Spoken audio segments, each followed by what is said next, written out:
বলছেন Singapore radio থেকে 1941 25শে জুলাই 1941-এ যখন ভারতীয় রাজনীতিবিদগণ যুদ্ধ প্রচেষ্টার সহিত অসহযোগ ভ্রান্ত গুলি আওড়াইতেছেন, তখন একমাত্র বীর সাভারকারই নির্ভীক চিত্তে দেশের যুব শক্তিকে সামরিক বাহিনীতে প্রবেশের আহ্বান জানাইতেছেন। আমরা এই সমস্ত যুবকদেরই সুশিক্ষিত সেনা হিসেবে পাইতেছি। লর্ড ওয়াওয়েলের ষড়যন্ত্র ব্যর্থ করিবার জন্য সাভারকারকে জাতির নেতৃত্ব গ্রহণ করতে অনুরোধ জানাইয়া সুভাষচন্দ্র বসু সিঙ্গাপুর রেডিও থেকে বলছেন,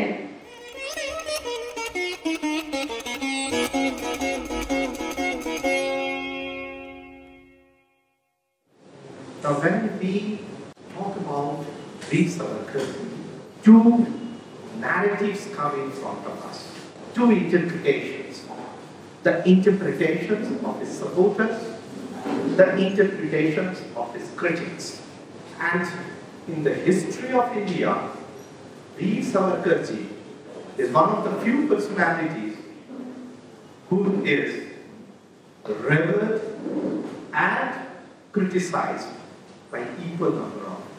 Now, first I will try to answer the questions raised by his critics. Then I will come to the conclusion why his admirers support him. Now the first point whenever you start a conversation on Savarkarji, the first point which comes to our mind is his ideas on Hindutva. Now often we fail to understand that the term Hindutva was not coined by him. Neither it was first used by him. The person who first coined the term Hindutva is a lawyer named Chandranath Basu. And he was not just few years elder to Savarkarji. He was more or less 40 years ahead of Savarkarji. When Savarkarji was talking on it, already there is a book on Hindutva written by Chandranath Basu. So often when we talk about Hindutva, particularly in this part of India, an idea comes to us that it is a Marathi ideology coming from Maharashtra. Bengalis have nothing to do with it, forgetting that the term was coined in Calcutta by a Bengali, a student of Presidency College, and the book was written by him. Now what Hindutva means to Chandranath Basu and to Veer Savarkar, who learned Hindutva from Chandranath, it means a fight against religio-cultural imperialism. When you fight against economic imperialism, what you have in your mind? That somebody is exploiting you economically, and you have to come out of this economic exploitation, and you think about economic imperialism. When you think about political imperialism, what you think? Somebody came to your nation, is working against your nation, and you have to free yourself from the clutches of those who have colonialized you. What you mean by religio-cultural imperialism?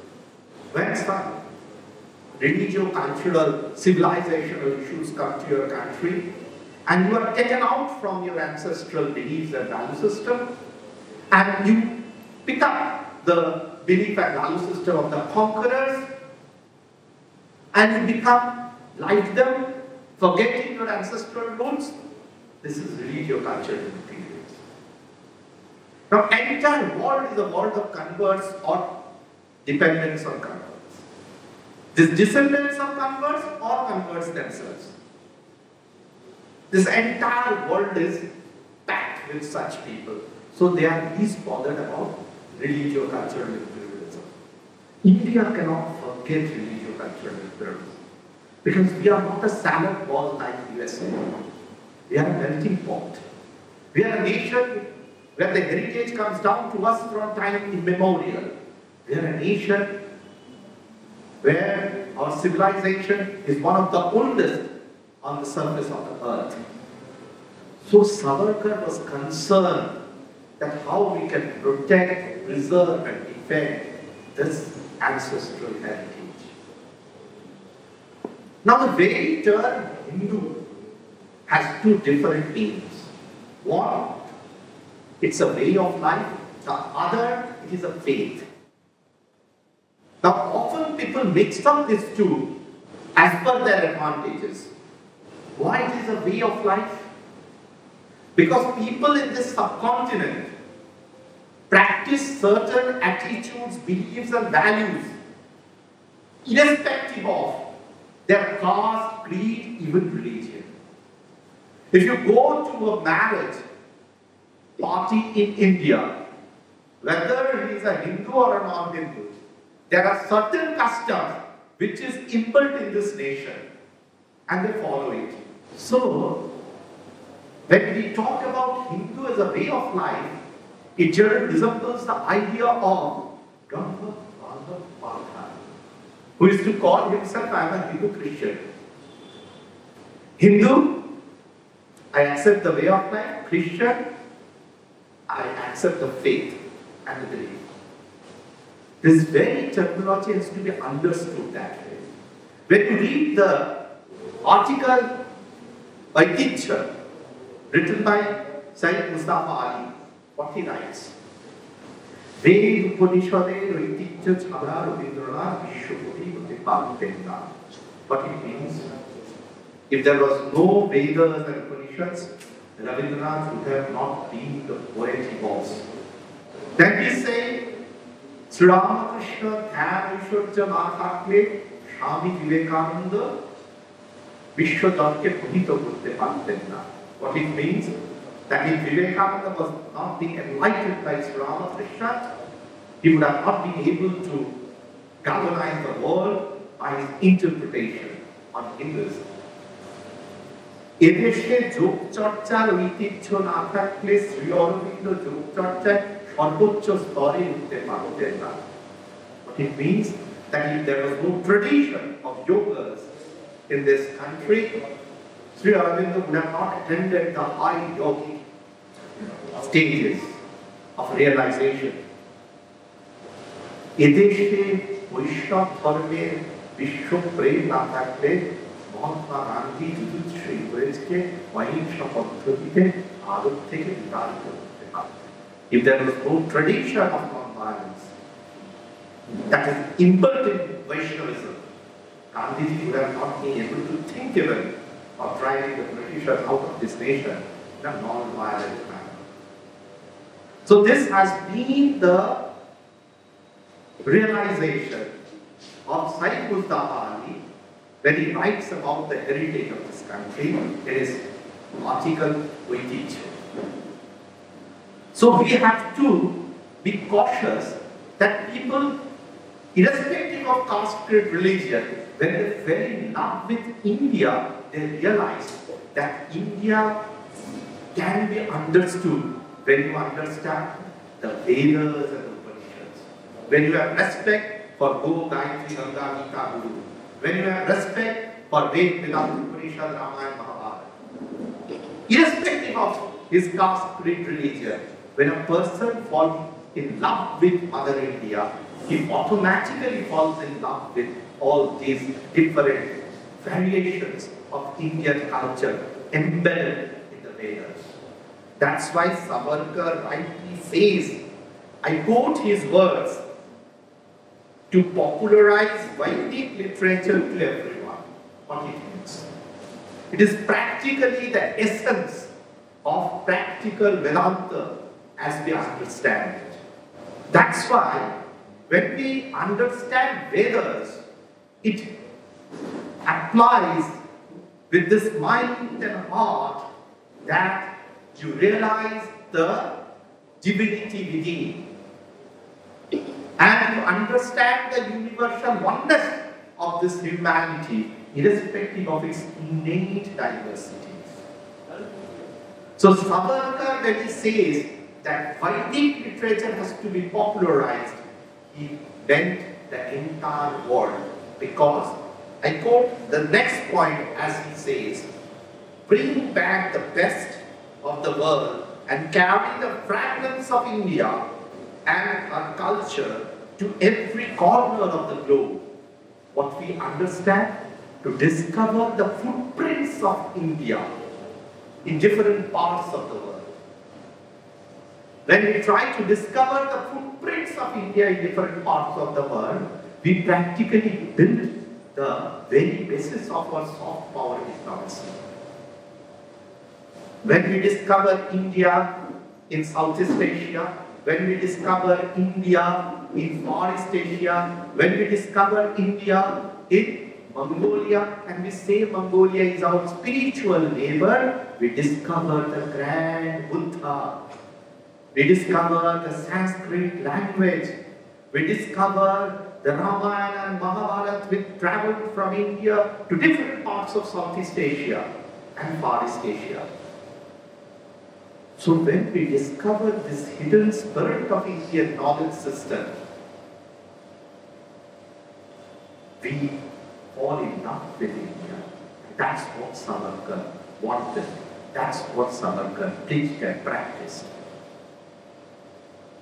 And here, when we think about the way of life, we think all these things.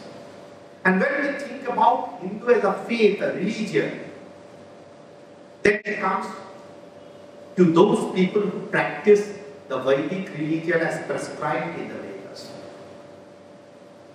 When someone says that I am a Hindu, then he is Hindu, accepting the way of life. He is a Hindu, accepting the Vedic religion.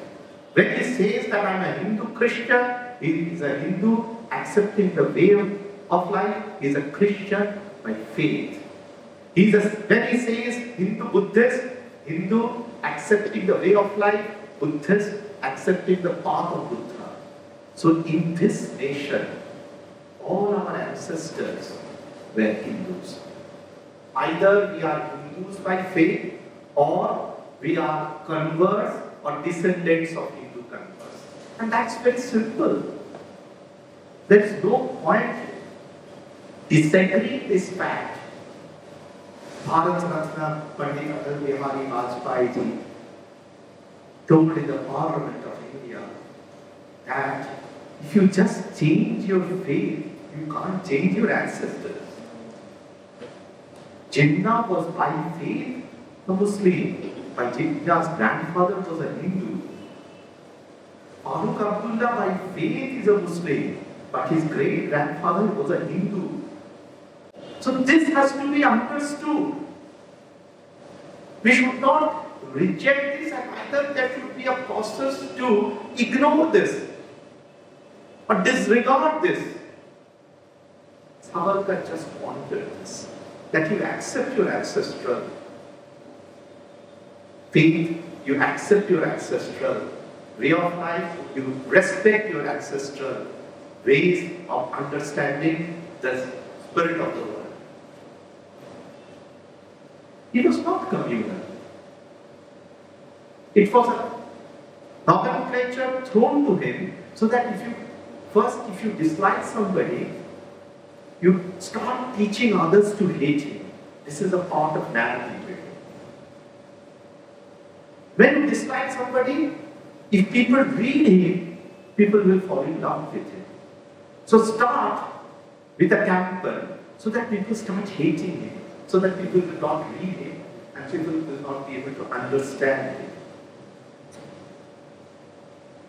Those who are critics of Savarkar, they should first read the Gita, then read Bal Gangadhar Tilak, and then read Savarkar. They will understand Savarkar better. When all others were talking about economic imperialism and political imperialism, he was a person talking about religio-cultural imperialism also. Hindu Mahasabha played a glorious role in our freedom struggle. No one can deny it. And they have played a glorious role to protect, prevent, defend the Hindu society. And there are any number of great people who were associated with Hindu Mahasabha. When we talk that Savarkar encouraged Hindu boys to enter the armed forces. We have to understand why he did so and how it helped us during the time of partition. See the percentage of Hindu boys in the armed forces before his clarion call, and see that the number of Hindu boys joining the army after his clarion call, and then relate it during the partition period, how the history took shape. And you will understand how he understood that what is going to happen. We should dip into all these things with impartiality. Then only we can understand the hidden spirit of Savaskar's call and his concept of Punya Bhumi. That practically gives you the strength that when you say India, in the Hindu way of thinking, you add divinity to it, then your form of nationalism gets a accelerated movement. Why? If you say Bharat Mata and then you tag it with Durga and add divinity to it, say Vande Mataram, you will find that a person is getting energized to serve the nation. This is the Hindu way of thinking. And this is the nation we have to build. That's why he called it a Punya Bhumi. Because when you touch a Hindu and you talk to him on the terms of religion, his soul is touched. He can understand it better. And he was practically energizing a speaking nation. That's why he has to give this clarion call. Two strands of Indian revolutionary or freedom struggle, so to say. If we see that on one hand we have revolutionary struggle, on the other we have non-cooperation. Although if you read Sumit Sharkar, you will find there are 4 strands, but I am not getting into that debate. The stand by or the stand of Rabindranath Tagore, that is of self-constructivism, I am not getting into it. Whatever. In both these stands, in both these schools, Savarkar is the pioneer. Much before Gandhi, he did boycott. Much before anyone else, he did revolution. Why I say so? When he was, if you look into his background, he was a Chitpavan Brahmin.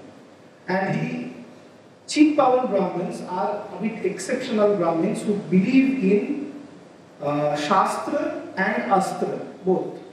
Other Brahmins usually depend on Shastra, not Astra. But his understanding was both are important. And that is what exactly he did. He always defended his right to Shastra, his right to Astra, and the rebuttal was in academia, in intellectual works, through his Shastra. Next was the Chapekar brothers, who were struggling against Maratha at that point of time. Legacy of Shivaji, that was also very important in Savarkar. And most importantly, he lost his parents because of epidemic, plague, cholera in 2 different times, and misuse of Epidemic Act by British rule. It was so horrific that made a boy to plead in front of his I mean, with 8 hands, they used to have one Devi, that is Bhavani. And he took a plea that I will kill all them as long as I live. And he did not take a oath to die. Often we see that I will die and I will kill. No. He said, no, I will not die. I will kill to the last breath of my life. So at that age, before he turned 12 or 13, he formed one organization and he almost accommodated 500 boys. And that organization, the first revolutionary organization of India, that is Rashtra Bhakta Samuha, that later became Mitra Mela or Abhinav Bharat. But the original name was Rashtra Bhakta Samuha. The philosophy was, they were inspired with Mazzini and Garibaldi. Usually, you see, in our part of the country or in our country, revolutionary struggle these days are connected with Marxists. You will see everyone is claiming, Shurju Sen, Marxist children. Everyone, Anushilam Shomati, Jugal Party, all of them are claiming to be Marxist. Yes, it is right that some of them joined Radical Socialist Party in independent India, but their basic foundation was Shakti Aradhana. And they were devoted to Ma Kali. Without this Shakti Aradhana, you cannot imagine any Jugantar party, any Munshiram Shomati. So like that way, Savarkar, he wanted to form a group, underground group, who will work in close connection with other underground groups in different parts of the country, say Punjab, Tamil Nadu, and most importantly in Bengal. And surprisingly, in the first part of his life, his close comrades, and I consciously use this word comrade, his core comrades were people like Hemchandra Kanungo, later Ullaskar Datta, and he also took them for getting some formula for bombs, for which he actually later jailed. He was not he was not jailed for his crime in London per se. I will come to that point, but most importantly, he were working in close cooperation with socialists. He had no problem. And the socialists neither had any problem. Because all of them were okay with the Hindu Chetana and all of them were struggling against the Britishers. So what went wrong? And most importantly, Mr. Dange, we all know about soft socialist leader Dange. He used to call him Comrade Savarkar. You refer any of his writing, you will find Savarkar is referred as Comrade Savarkar. So what went wrong? When he left for London in 1906, he was the one who unhesitantly called for Purna Swaraj. Gandhiji talked about Purna Swaraj, or rather he was unhappy with the word Purna Swaraj that Nehru did in 1929. He said, no, we should not have done it. Congress got divided between two camps in 1907 on this particular issue, that whether Purna Swaraj or not. But he said no, nothing less than Purna Swaraj, although in a different nomenclature. Purna Swaraj is something very much related to Dominion status later.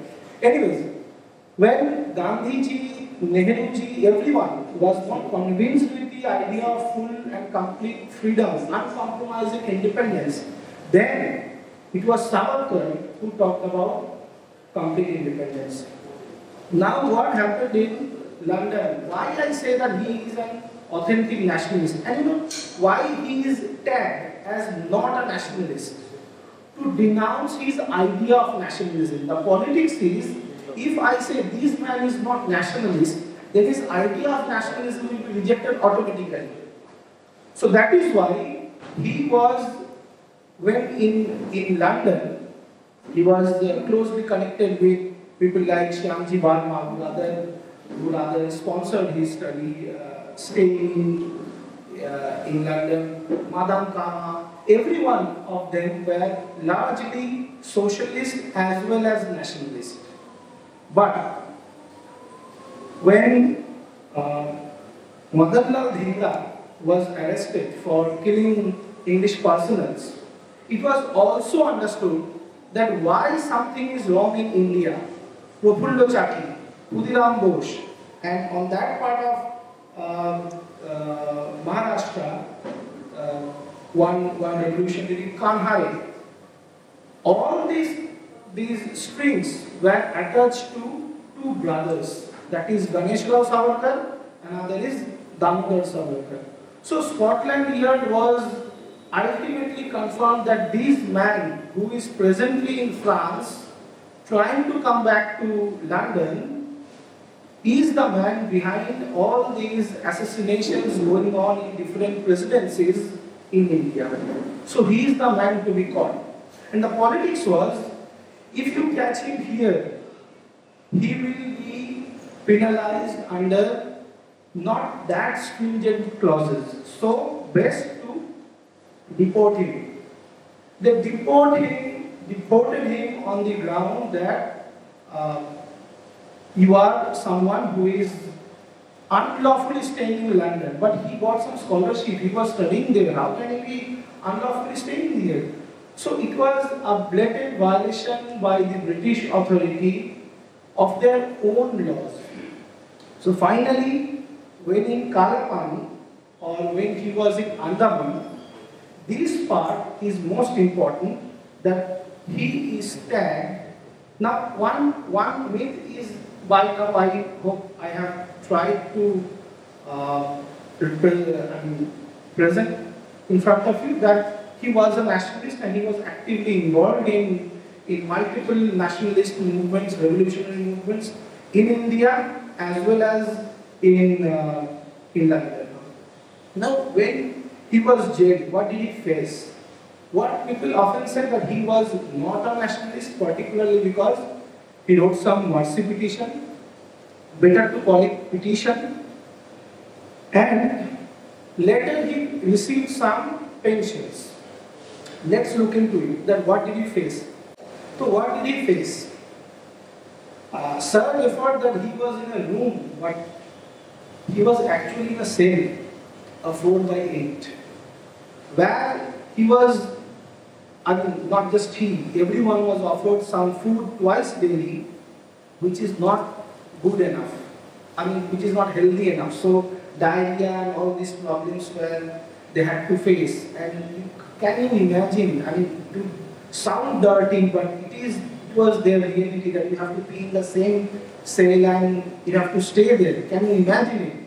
So under these circumstances, the only view, restaurant view খুঁজি, তো আন্দামানে the only view was যেখানে মানুষকে ফাঁসি দেওয়া হচ্ছিল। আমি sorry, আমাকে অনেক আগে বলেছিল বাংলায় বলতে, আমি ঘটনাচক্রে ভুলে গেছিলাম সেটা। তো যে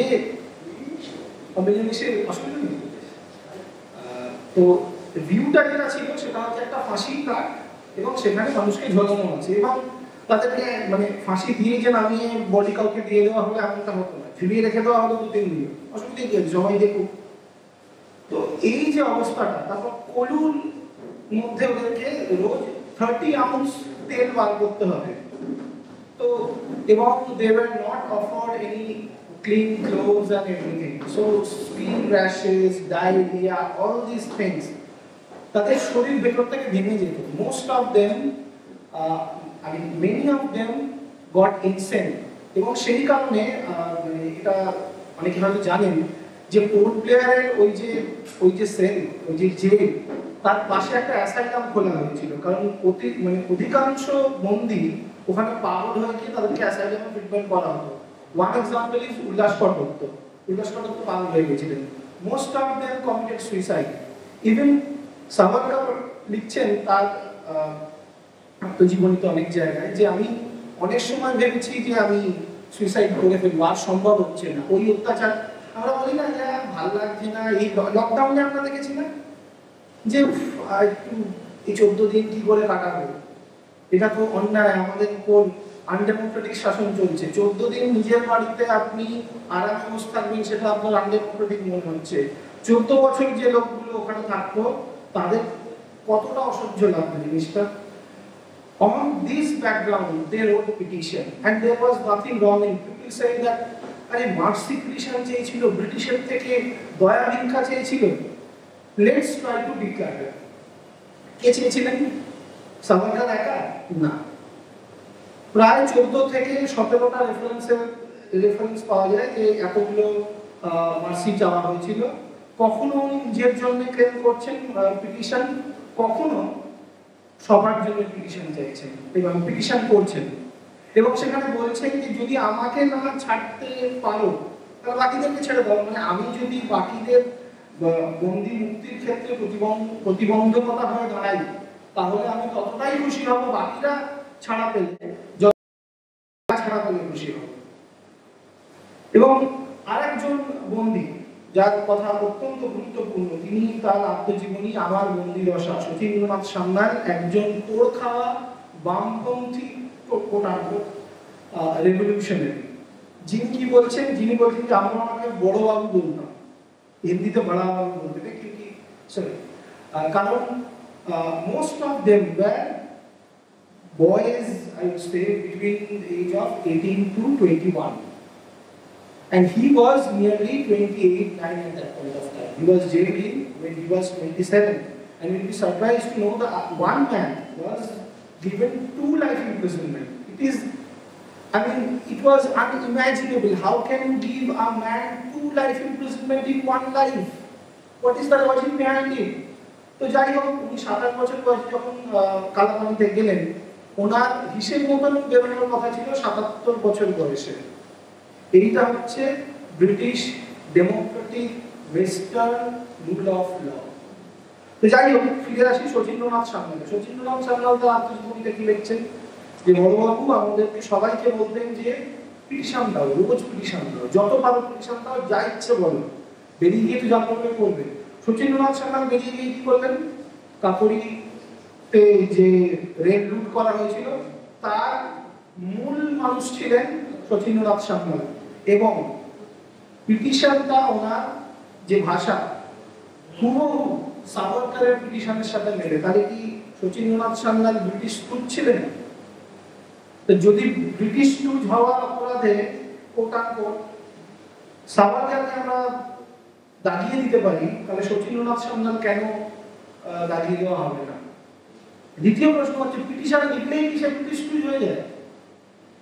আর একজন ব্রিটিশ স্টুজ তাহলে যিনি লিখেছিলেন পিটিশন সাভারকারের হয়ে, তিনি হচ্ছেন মহাত্মা গান্ধী।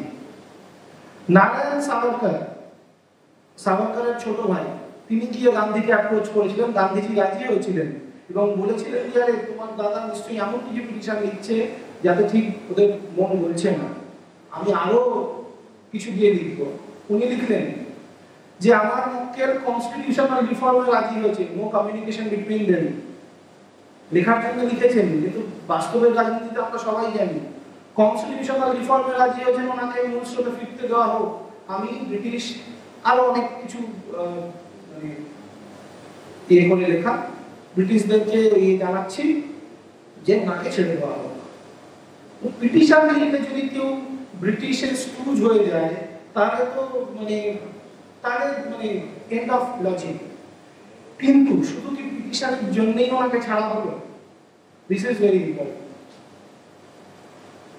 ওই সময় উনি যে সময় লন্ডনে থাকতেন এবং ওনার যা গভীরতা বা এবং ওনার যা যোগাযোগ স্থাপন হয়েছিল ওনার যারা কোট আনকোট কমরেড তাদের সাথে, তারা বিভিন্ন সময় জার্মানদের সাথে যোগাযোগ করেছিলেন এবং জার্মানরা একটা প্ল্যান নিয়েছিলেন যে যদি এই পার্টিকুলার আইল্যান্ডটাকে ক্যাপচার করা যায় এবং এই জেলের যারা রাজনৈতিক বন্দী তাদেরকে রেহাই দিয়ে নিয়ে আসা যায়, তাহলে ভারতবর্ষের মধ্যে এবং ইউরোপের বিভিন্ন জায়গায় আমরা ব্রিটিশ বিরোধী আন্দোলনকে আবার উস্কে দিতে পারবো। দ্বিতীয়ত, যদি এই আইল্যান্ডটাকে আমরা ক্যাপচার করতে পারি, তাহলে ভারত মহাসাগর, আরব সাগর, এই যে এন্টায়ার সি লেন যেটার উপর ব্রিটিশদের ভারতবর্ষের যে সাম্রাজ্য সেটা দাঁড়িয়ে আছে, সেটাকে আমরা চুরমার করতে পারবো। It's a strategically important portion. আমরা আজও জানি যে আন্দামান নিকোবর আইল্যান্ড কেন ভারতবর্ষের স্ট্র্যাটেজিক কনসার্ন থেকে কেন এটা এত গুরুত্বপূর্ণ। তো সেই কারণে ব্রিটিশরা, এবং অল দিস আর ডকুমেন্টেড, দেখা গেছিল সেই সময় যে ব্রিটিশ যে অফিসিয়াল ডেটা আছে, ওই সময় প্রচন্ড বেশি জার্মান নৌবাহিনীর জাহাজ ওই চত্বরে ঘোরাফেরা করছিল, যার কারণে আন্দামান নিকোবর আইল্যান্ডকে সিকিউর করার জন্য সাভারকারকে ভারতবর্ষের মূল ভূখণ্ডে পাঠানো হয়েছিল। সাভারকারের পিটিশন করে হয়তো নয়। আর সাভারকার পিটিশন লিখেছিলেন কি? লিখেছিলেন যে আমরা তো রাজনৈতিক বন্দী, আমরা চোর চামার রেপিস্ট নয়, তাহলে আমাদের সাথে এই ব্যবহার কেন করা হচ্ছে? রাজনৈতিক বন্দীর যা যা প্রাপ্য আমার তাই প্রাপ্য, আমাকে দেওয়া হয় না কেন? সিম্পল থিং, রাইট চেয়েছে, প্রিজনারদেরও তো রাইট আছে, সেই রাইটটা চেয়েছিলেন। কখনো বলেছিলেন যে আমি মানে এতদিন তো হয়ে গেল, এবার আমাকে মার্সি করে দেওয়া হোক। তো এই মার্সিটা মানে কিন্তু ওই মার্সি নয়। এটা যারা আইনবিদ তারা জানেন যে মার্সি কথাটা টেকনিক্যালি ব্যবহার করা হয়। দ্বিতীয়ত যেটা বলা হয় যে পেনশন কেন উনি নিলেন, বন্যায় করেছেন, কেন উনি নিলেন? ওনার যাবতীয় ডিগ্রি প্রয়োগ করে দেওয়া হয়েছিল। ব্রিটেনে গিয়ে পুনেতে যা লয়ের ডিগ্রি ছিল প্রয়োগ করে দেওয়া হয়েছিল। ওনার যাবতীয় সম্পত্তি সব প্রয়োগ করে নেওয়া হয়েছিল। ওনার পাণ্ডুলিপি যেটা অসম্ভব ভালো মানে ইন্টারেস্টিং গল্প নয়, মানে ঘটনাটা, যে উনি যে পাণ্ডুলিপিটা লিখেছিলেন ভারতের স্বাধীনতা এবং মানে প্রথম যে স্বাধীনতার সংগ্রাম, সেই বইটা, তার পাণ্ডুলিপিটা পৃথিবীর বিভিন্ন জায়গায় ঘুরেছে এবং ব্রিটিশরা সেটাকে ধাওয়া করেছে। অন্যান্য স্বাধীনতা সংগ্রামীরা সেটাকে বাঁচিয়ে এক দেশ থেকে অন্য দেশে নিয়ে গেছে। একবার লন্ডন থেকে ইন্ডিয়া, আবার ইন্ডিয়া থেকে লন্ডন, লন্ডন থেকে ফ্রান্স, ফ্রান্স থেকে জার্মানি, জার্মানি থেকে বেলজিয়াম, আলটিমেটলি বেলজিয়াম থেকে পাবলিশ হয়েছিল। তো যাই হোক, আমি এত ডিটেলে যাবো না, সময় পারমিট করবে না সম্ভবত। যেটা আমি বলছিলাম যে পেনশন যদি কেউ নেয় তাহলে ব্রিটিশ স্টুজ হয়ে গেল। কি ছিল ব্যাপারটা? ওনার সম্পূর্ণ কপটদক্ষিণ যাকে বলে বাংলায়, সেই অবস্থা ছিল যখন উনি 1924 সালে জেল থেকে ছাড়া পেয়ে বাড়ি ফিরলেন। কি করে চলবেন? কিছু চালাতে হবে। উনি আবার লেখালেখি শুরু করলেন। উনি জানতে পারলেন যে যারা ব্রিটিশদের জেলে ছিল তাদেরকে সরকার থেকে একটা পেনশন দেওয়া হয়। He was a lawyer, he applied for it. যাদের স্ট্যান্ডার্ড যে রেমুনারেশনটা ছিল সেটা হচ্ছে 100 টাকা, উনি 60 টাকা পেতেন, কারণ ব্রিটিশরা ওনাকে খুব ভালোবাসতেন। দ্বিতীয় প্রসঙ্গে আসি যে উনি কি শর্তে ছাড়া পেলেন?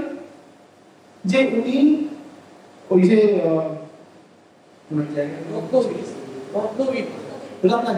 রত্নাগিরিতে ওনাকে কনফাইন থাকতে হবে 5 বছরের জন্য।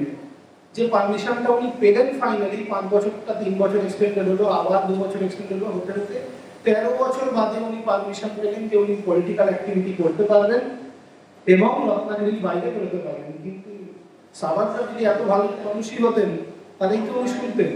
তো উনি কি করলেন?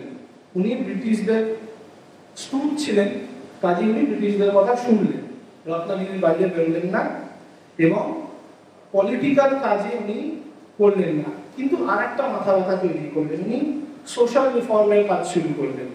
তার আড়ালে উনি আরো অনেক কিছু করেছেন, সেটাই আসছি পরে। কিন্তু সোশ্যাল রিফর্ম করলেন। সোশ্যাল রিফর্ম করতে গিয়ে উনি চ্যালেঞ্জ করে বসলেন দুজনকে। একদল হচ্ছে ওখানকার যারা প্রতিষ্ঠিত ব্রাহ্মণ সমাজ তাদেরকে, আর একজন মহাত্মা গান্ধীকে। উনি বললেন যে আমাদের যদি ভারতবর্ষের উন্নতি করতে হয়, ভারতবর্ষকে যদি মুক্ত করতে হয়, তাহলে সমাজকে মুক্ত করতে হবে। এবং ভারতবর্ষের যারা একদম দলিত সেকশন, যাকে আজকালকার নমেনক্লেচারে বলে দলিত, উনি দলিত বলতেন না, হরিজন তো একদমই বলতেন না। হরিজন বলাতে উনি খুব মানে আপত্তিও করতেন এবং সেই নিয়ে খুব উপহাসও করতেন। হরিজন মানে দেখি আমরা কি হরিজন নয়? সবাই তো হরিজন। সোজা কথাটাকে সোজা ভাবে বলো যে তোমরা নিচু জাতকে নিচু করে রেখেছো নিজেদের সুবিধের জন্য। এবং গান্ধীর বক্তব্য ছিল যে আনটাচেবিলিটি ইজ ব্যাড বাট বর্ণ ইজ গুড। বর্ণ ব্যবস্থা খুব ভালো, কারণ না এই বর্ণ ব্যবস্থার মধ্যে দিয়েই আমার বাবা কবিরাজ হলে আমি কবিরাজি শিখতে পারবো, কারণ মেরিটটা তো আমারই আছে। যার পদবী মহান বা যার পদবী হচ্ছে সাঙ্গীন, সে তো মেরিট পাচ্ছে না। কাজেই বর্ণ প্রধানে মেনে চলতে হবে, শুধু তার সাথে গিয়ে মাঝে মধ্যে জড়িয়ে ধরবো আনটাচেবিলিটিকে আমি খারাপ বলছি। উনি বললেন যে এইসব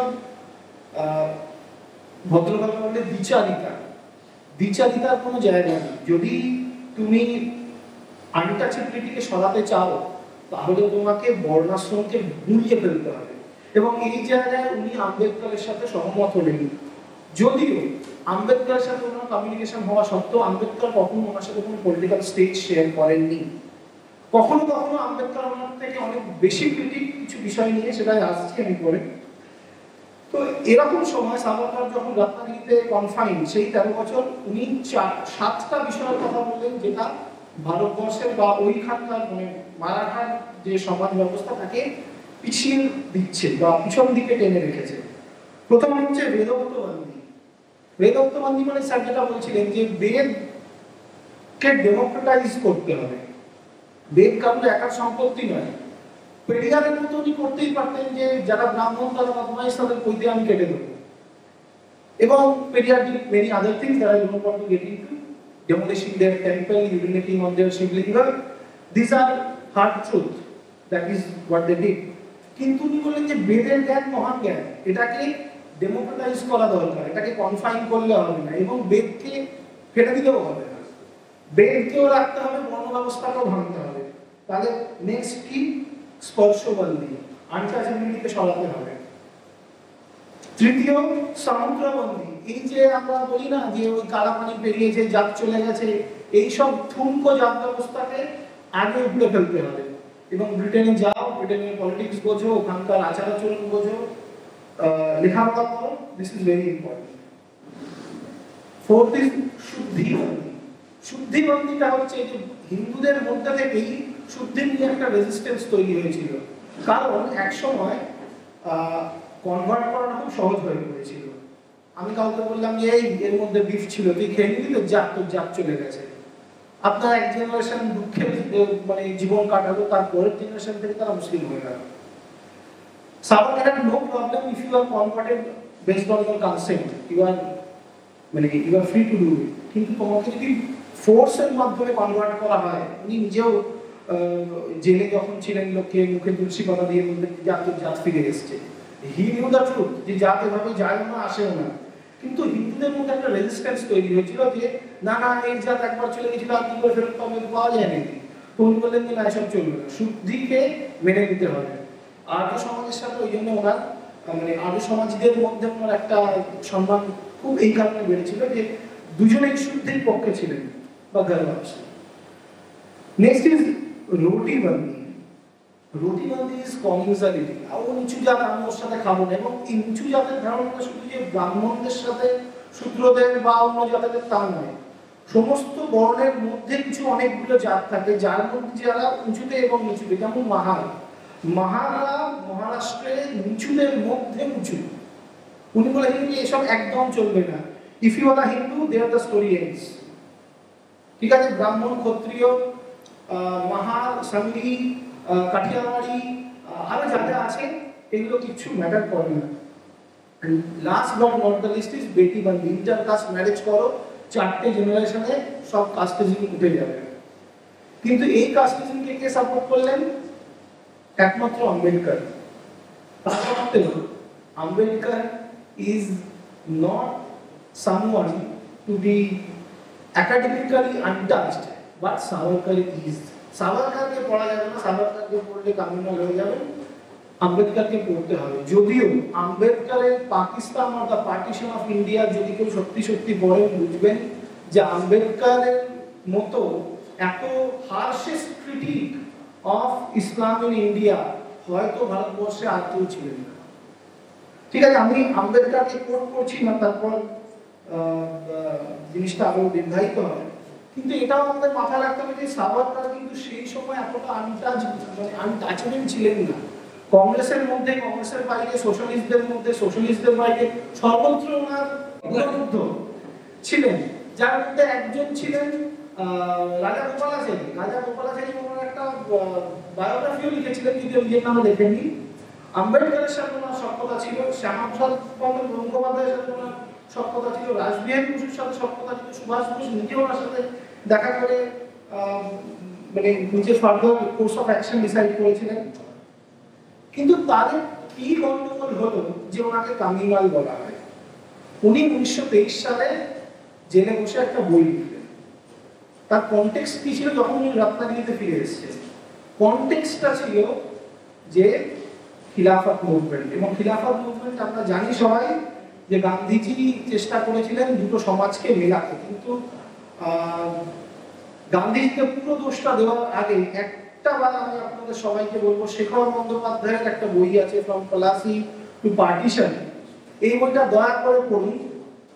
এই বইটাতে পরিষ্কারভাবে লেখা আছে যে মুসলিম সমাজ অলরেডি কমিউনালাইজেশনের দিকে যাচ্ছিল, পার্টিকুলারলি বিকজ ওদের একটা ইউনিভার্সিটি বিল সেটা পাস করেনি ব্রিটিশরা। ওরা একটা ইউনিভার্সিটি চেয়েছিল যেখান থেকে ইসলামিক চিন্তা ভাবনা এবং ইত্যাদি গুলোকে কন্ট্রোল করা যাবে, যেটা ব্রিটিশরা বলেছিল না, কোনো ইউনিভার্সিটি আমার হাতের বাইরে যাবে না।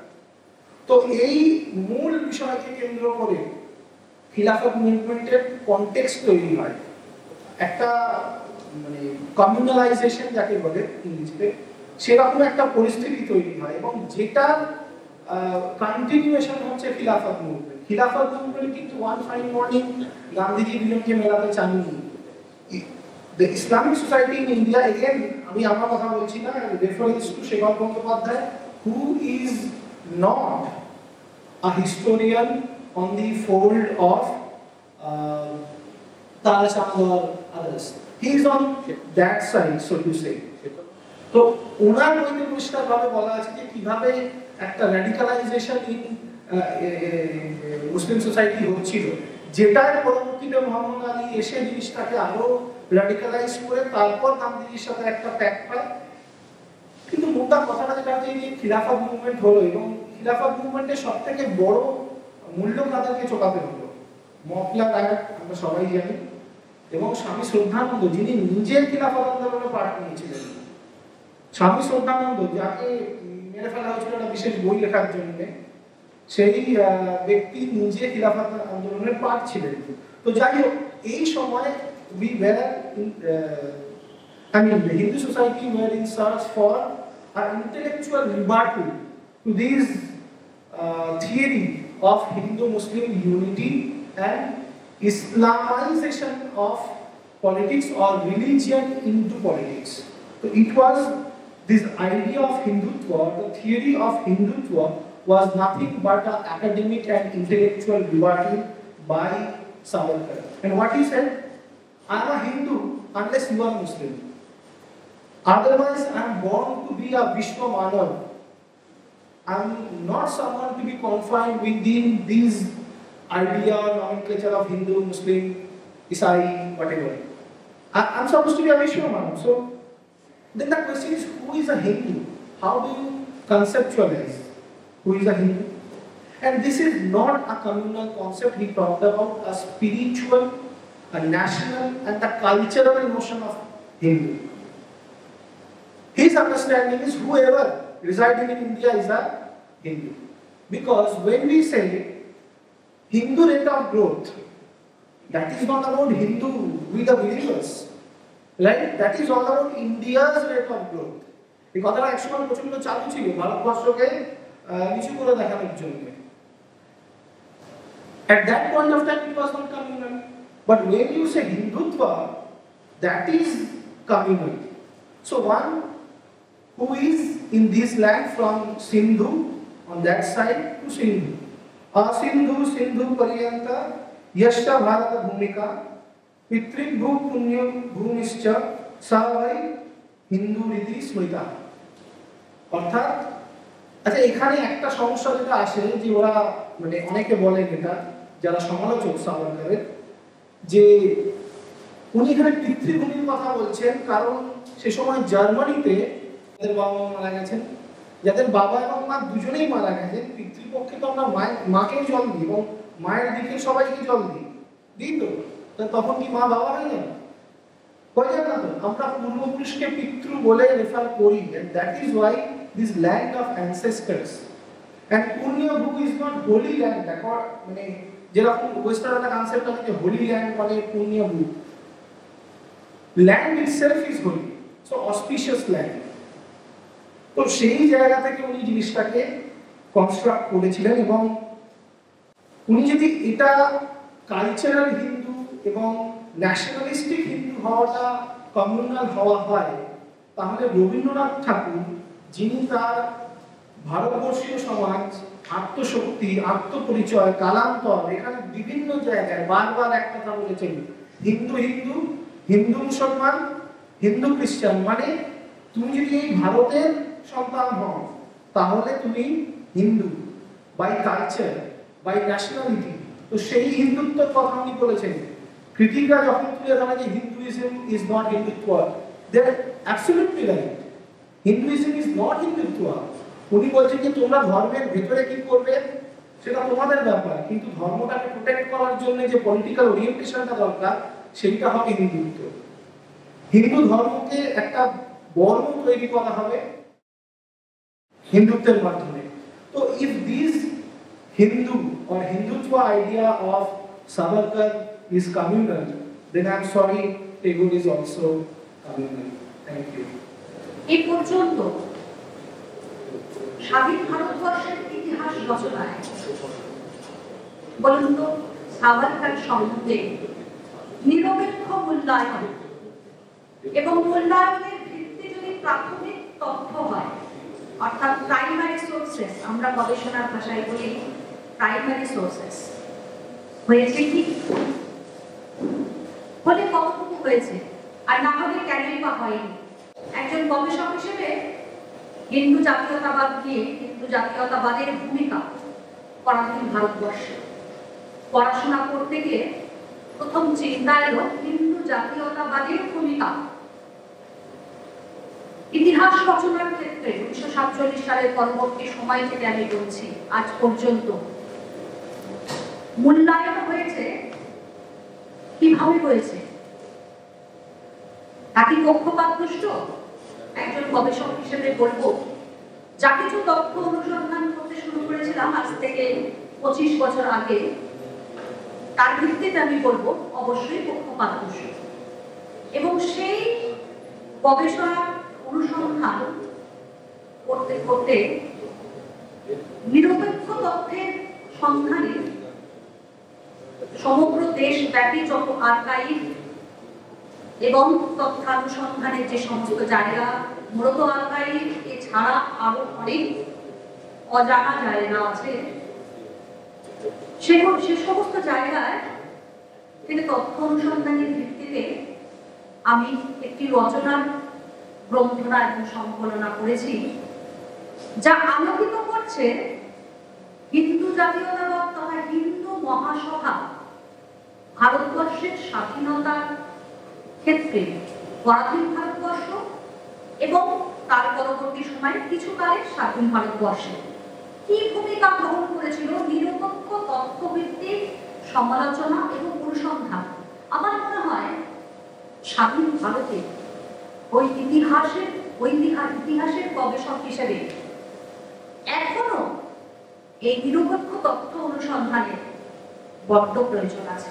হিন্দু মহাসভার যে সমস্ত তথ্য যা পরিকল্পিতভাবে চাপা দেওয়া রাখা হয়েছিল, ইতিহাসের ভিত্তিতে আলোচনা তো দূরের কথা, যা প্রকাশিত হতে পরিকল্পিতভাবে বাধা দেওয়া হয়েছিল। যখন আমি আর্কাইভে যাই আমার গবেষণার জন্য, 6 মাস আমি আর্কাইভে যখন কাজ করতাম সকাল থেকে সন্ধ্যে অবধি, তখন আমাকে বলা হয়েছিল এই ফাইলগুলি আপনাকে দেওয়া হবে না, সরকারের বারণ আছে।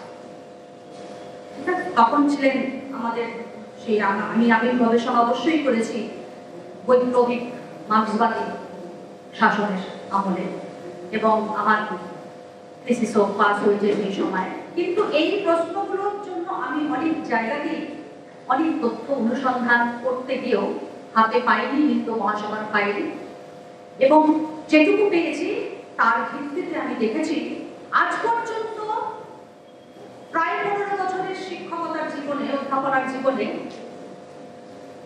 সমস্ত পশ্চিমবঙ্গের বলতে পারি 75% লাইব্রেরি এবং অন্যান্য আর্কাইভস ভারতবর্ষের খুঁজে যা তথ্য পেয়েছি তার একটাও প্রকাশিত তথ্য হিসেবে কোনো ইতিহাস বইতে পারিনি।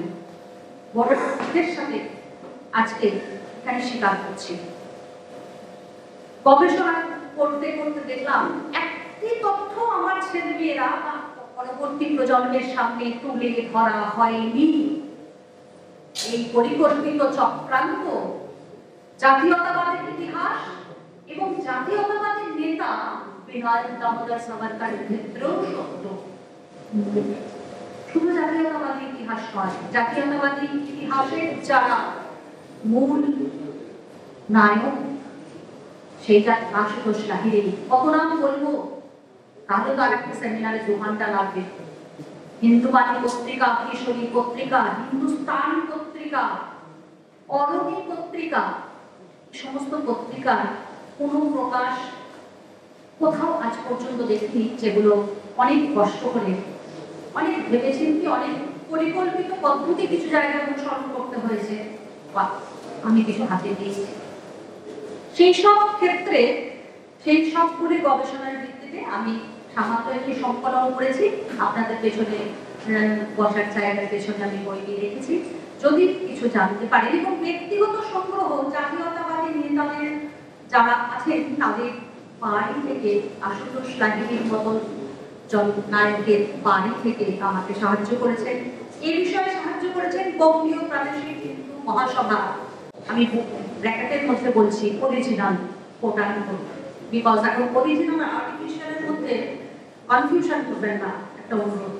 সেজন্য অরিজিনাল বঙ্গীয় প্রাদেশিক হিন্দু মহাসভার কাছ থেকে প্রাপ্ত তথ্যের ভিত্তিতে আমি বিশেষ কিছু, তো আমি আপনাদের আজকে এই সাভারকার, বিনায়ক কামারীয় সাভারকার এবং তার জাতীয়তাবাদী চিন্তা ভাবনা, এই বিষয়ে কিছু বিষয় তুলে ধরবো যা আমি পেয়েছি, যা বানানো কোনো ইতিহাসের গল্প নয়, যা ইতিহাসের অন্ধকার রেখে দেওয়া তথ্য থেকে উঠে আসা কিছু কোটেশনস এর মাধ্যমে। হয়তো সেগুলো কিছু বিদেশি ভাষায় বলতে হবে, তবে প্রবাসী, ভারতবর্ষ, কেশরী, হিন্দুবাণী, হিন্দুস্তান, অরণি এরকম অসংখ্য পত্রিকা যা আজ পর্যন্ত গোচরে আসেনি, আমি সেখান থেকে কিছু অংশ আমি উদ্ধৃত করে আমি খোঁজার চেষ্টা করেছি জাতীয়তাবাদ সম্পর্কিত বিনায়ক দামোদর সাভারকরের ধারণা এবং ভারতীয় জাতীয়তাবাদ এবং হিন্দুত্বের মধ্যে সম্পর্ক, সাম্প্রদায়িক কোট আনকোট অপপ্রচারের প্রত্যুত্তরে প্রকৃত ইতিহাস কি বলছে আমাদের জানা আজ বড়ই দরকার। অনৈতিহাসিক তথ্যের ভিত্তিতে মূল্যায়ন একটি অপরাধ আমার মতে। আজও পর্যন্ত যেটা হয়ে চলেছে, হয়তো প্রেরণা অন্য কেউ পেছনে আছেন, তবে আমি চেষ্টা করব প্রকৃত ইতিহাসের সন্ধান।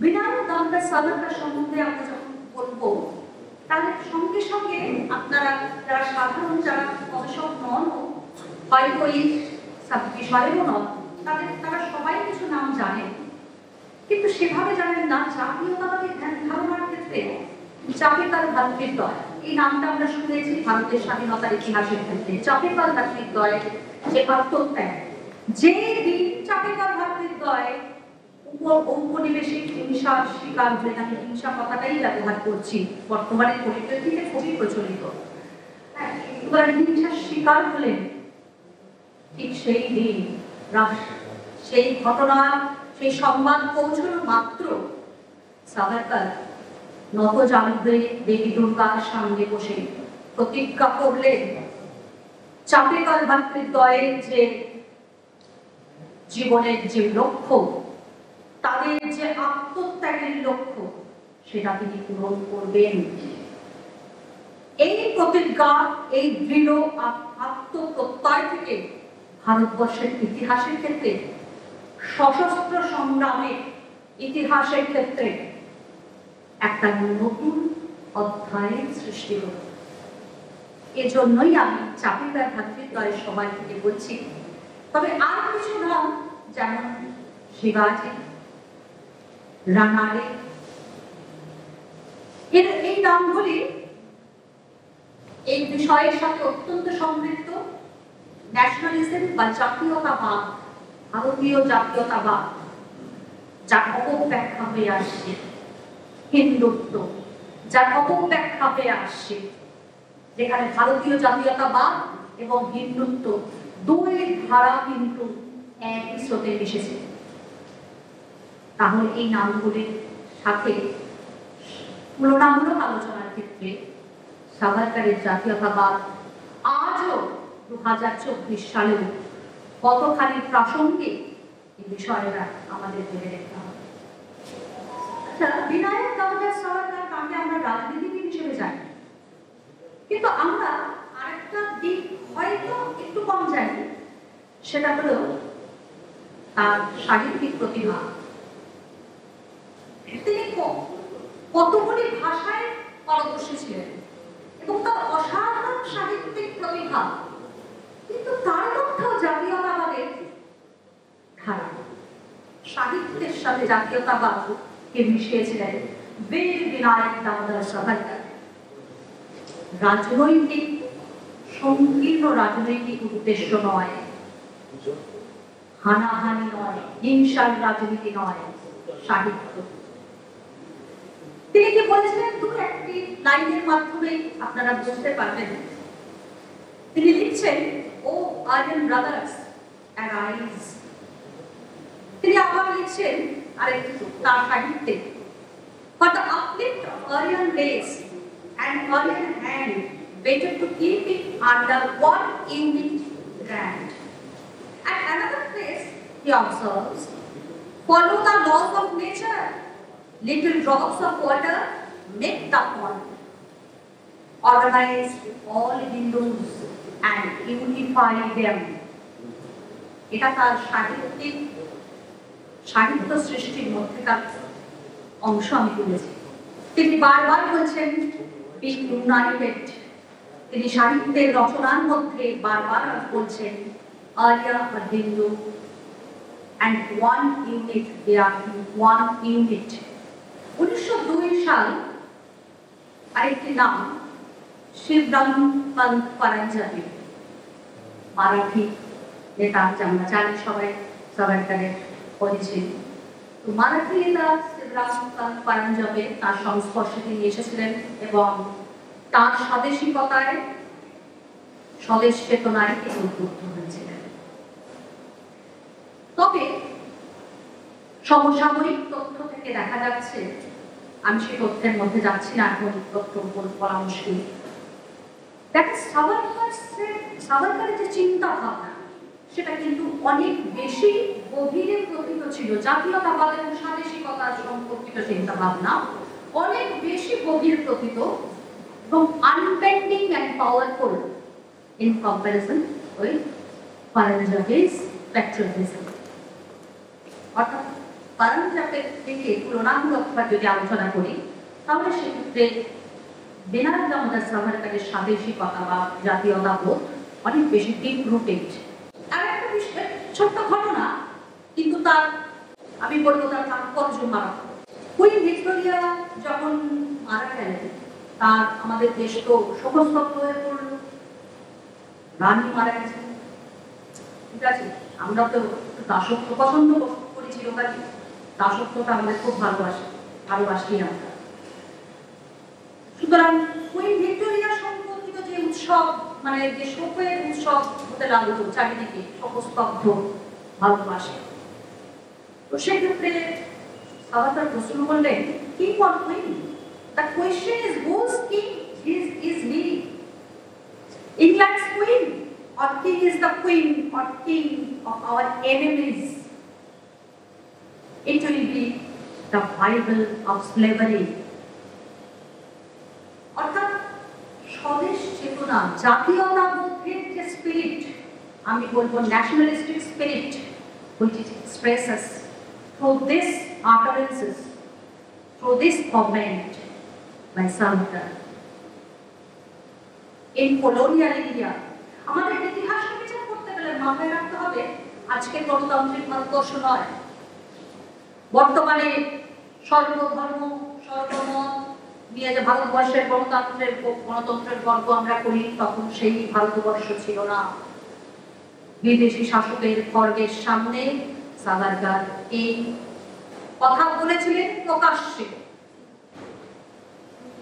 সেখান থেকে তার ভারতীয় সার্বভৌমত্ব সম্বন্ধে তিনি প্রশ্ন করছেন যে সার্বভৌম দেশের থেকে আমরা আমার শত্রুর প্রভুকে জয়গান করছি, তার শোকে শোকস্তব্ধ হচ্ছি। সুতরাং সার্বভৌমত্ব এবং জাতীয়তাবাদী যে ধারণা, এই বিষয়টা কিন্তু এই উক্তি থেকে স্পষ্ট। এরপরে আমরা জানি স্বদেশী আন্দোলন। আমি একটু সময় অনুসারে ইতিহাসের গবেষক তো সময় নিয়ে আমাদের একটু বাড়াবাড়ি আছে।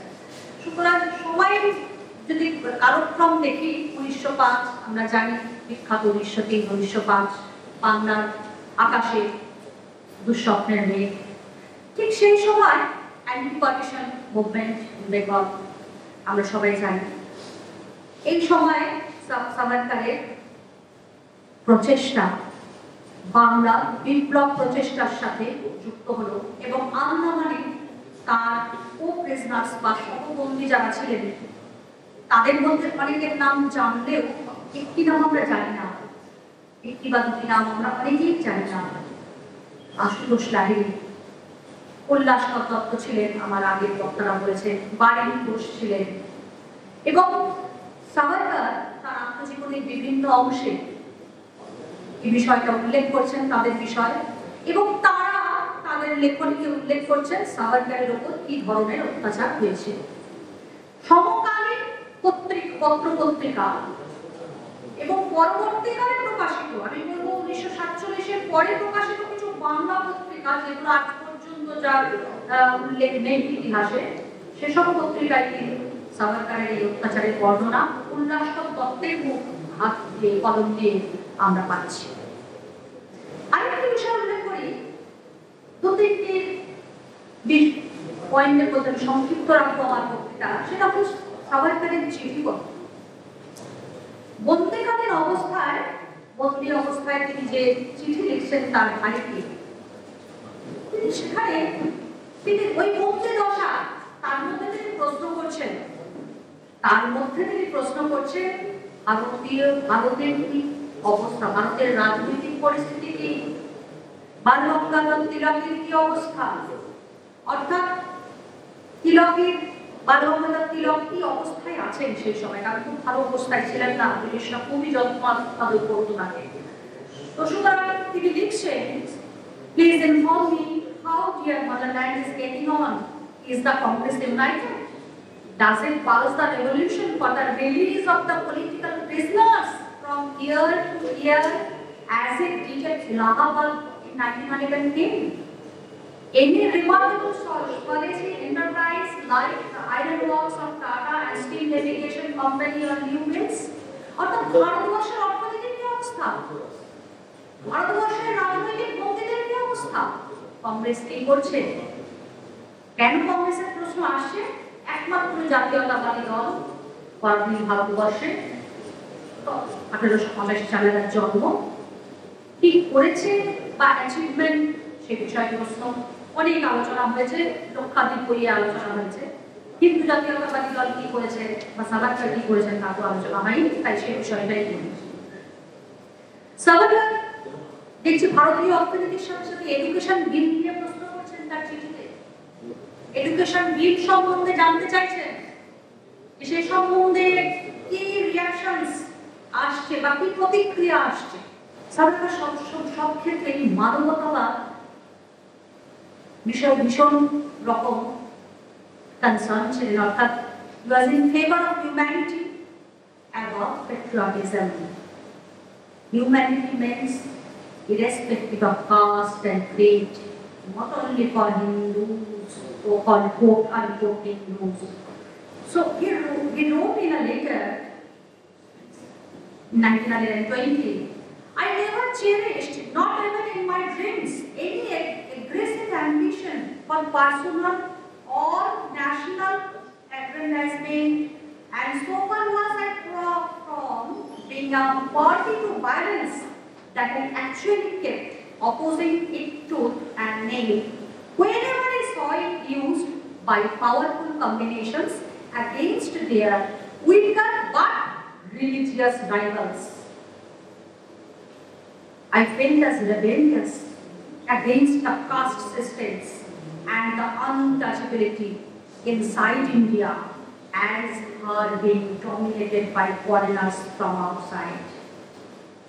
অর্থাৎ বিদেশি শোষণের সামনে, বিদেশি অত্যাচারের সামনে, বিদেশি শাসনের অবদমিত হয়েও আমি হিংসাকে সমর্থন করি না।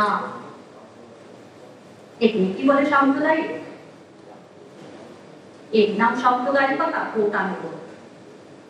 এই প্রশ্নগুলো একটু ভেবে দেখার আছে ইতিহাস গবেষকদের কাছে। তার বৈপ্লবিক আদর্শ নিয়ে আলোচনা হয়েছে, তার জাতীয়তাবাদী ধ্যান ধারণা নিয়ে মিসইন্টারপ্রিটেড হয়েছেন, তিনি নিজে বলেছেন। কারণ তিনি বুঝেছিলেন স্বাধীনতার পরবর্তী সময়, ঠিক 1947-এর পরে হিন্দুবাণী পত্রিকা যদি আমরা দেখি 1948 সালে শ্যামাপ্রসাদ মুখোপাধ্যায় সম্পাদনায় প্রকাশিত হচ্ছে বাঁকুড়া জেলা থেকে, যদিও পশ্চিমবঙ্গে এটা পাওয়া যায় না। তো হিন্দুবাণী পত্রিকাতে তিনি বলছেন তিনি যে কতখানি মিসইন্টারপ্রিটেড হয়েছেন সে বিষয়ে তার বক্তব্য হিন্দুবাণী পত্রিকার কয়েকশো পাতার মধ্যে লুকায়িত আছে। কেউ যদি চান অবশ্যই দেখতে পারেন। তিনি বলছেন 1920-তে, thus we were revolutionists under necessity, not by choice. We felt that the best interests of India as well as of England demanded that her ideals be progressively and peacefully realized by mutual help and cooperation. And even if that be possible even now, I shall take the opportunity to resort to peaceful means and rush in the first constitutional breach affected by revolution or otherwise, however narrow it be, and try to widen it so as to enable the forces of evolution to flow in an uninterrupted procession. অর্থাৎ বিপ্লব মানে হিংসেরণ, হিংসা, হত্যা, বুদ্ধির কথা তিনি একবারও বলছেন না। তার হিন্দুত্ব, যেটা বাইবেল অফ হিন্দু নেশন ছিল, হিন্দুত্ব সম্বন্ধে তিনি যথেষ্ট বলে গেছেন। তার বিভিন্ন বক্তৃতা অমৃতবাজার পত্রিকায় প্রকাশিত, যুগান্তর প্রকাশিত, প্রবাসীতে প্রকাশিত,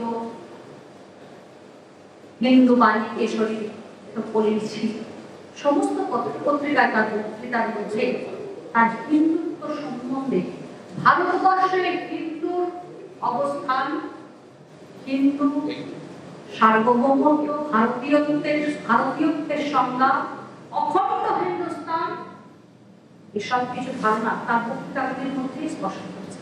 তিনি 1930 সালে চলে গেলাম, 1920 পরে মধ্যে মাঝের গান্ধীয়ান মুভমেন্টের অধ্যায় আলোচিত হয়েছে, সে বিষয়ে নাই বা গেলাম, কারণ এতই হিন্দু মুসলিম ঐক্য হয়েছে।